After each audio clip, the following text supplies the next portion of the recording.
Milli rəmzimizə ögey münasibət. Cəlilabad bayraq meydanının bərbad vəziyyəti kimin məsuliyyətidir?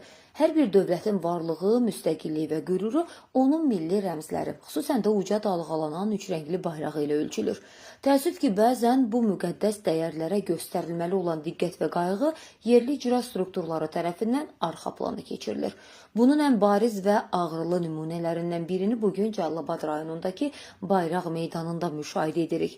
Təqdim olunan video görüntülərdən də aydın şəkildə göründüyü kimi, rayonun ən mühüm və strateji məkanlarından olan bayraq meydanı və onun ətrafı tamamilə baxımsız, acınacaqlı vəziyyətdədir.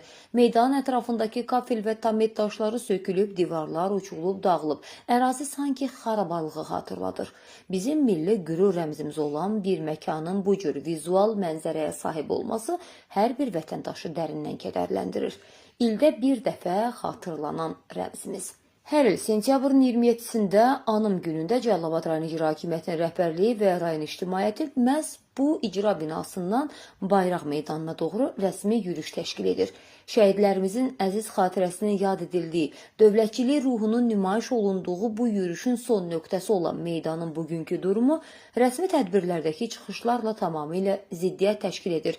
Milli dəyərlərimizə qayğı yalnız ildə bir dəfə kameraya baxa-baxa yürüyüş etməklə bitməməlidir.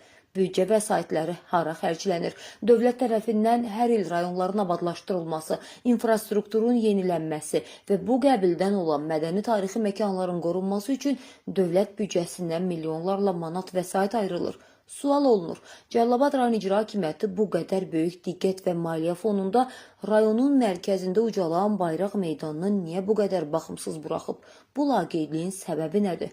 Bu torpağın vətəndaşı olaraq Cəlilabad rayon icra hakimiyyətinin rəhbərliyini və aidiyyatı qurumları bu acınacaqlı mənzərəyə diqqət yetirməyə çağırırıq. Bayraq meydanı sadəcə bir ərazi deyil, dövlət rəmzinə olan hörmətin güzgüsüdür. Bu güzgünü sındırmağa heç kimin haqqı yoxdur. Ərazinin ən qısa zamanda əsaslı şəkildə bərpa ediləcəyinə və aidiyyatı qurumların öz vəzifə öhdəliklərinə daha məsuliyyətlə yanaşacağına ümid edirik.